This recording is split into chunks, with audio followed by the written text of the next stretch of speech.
But if you've got what you know, that focus, the target, and you got the toolbox, and you're still not getting what you want, it's because you got inner conflicts. That's the third pillar. You've got to resolve your inner conflicts.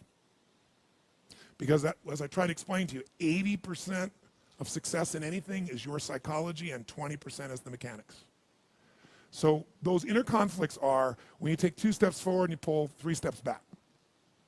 Right? When you say, boy, I'm totally committed to this, but you don't follow through. This is my expertise, the why guy part. Why? Why do you keep saying you want this? You have crystal clarity, you have the tools, and you're still not getting it. There's a conflict in you. You want to be totally successful, but you're afraid at some level that if you are totally successful, you will not be loved. You'll be rejected. You want to be in a position where you have total free time and you want to build a billion-dollar enterprise. These are conflicts.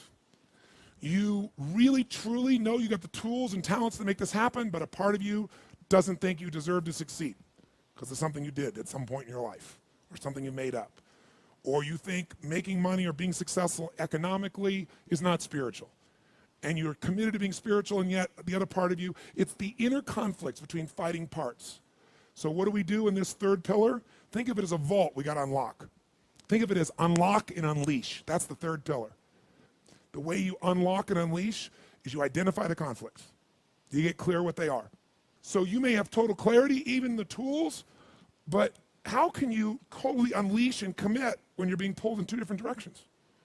You say, Tony, how do I solve that? There isn't one way. You've got to get clear about what's most important to you today, not what you think you should do based on an old blueprint, an old belief system, your parents, society, your friends. Otherwise, you'll succeed and not be fulfilled. So once you identify the conflicts, now what you got to do is align. Align your life with what you really value. Align your life with what is most important to you. And then once you are in a position where you're aligned, guess what you'll do? Take action. You won't have to work at it. When everything's in alignment, there's nothing pulling you away, boom, you go for it.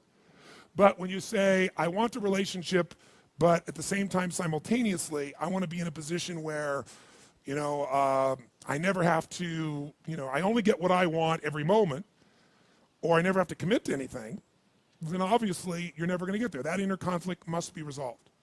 Once you align and you take action, guess what's going to happen? You're going to achieve.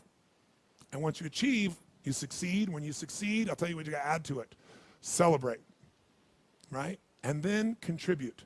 Pay it forward, if you will, as corny as that sounds. Remember the movie? Pay it forward, don't pay it back. Take what you've got, what you've learned, and bring it to someone else. And if you bring it to someone else, it continues that cycle of fulfillment, of joy, of meaning in your life, everything works.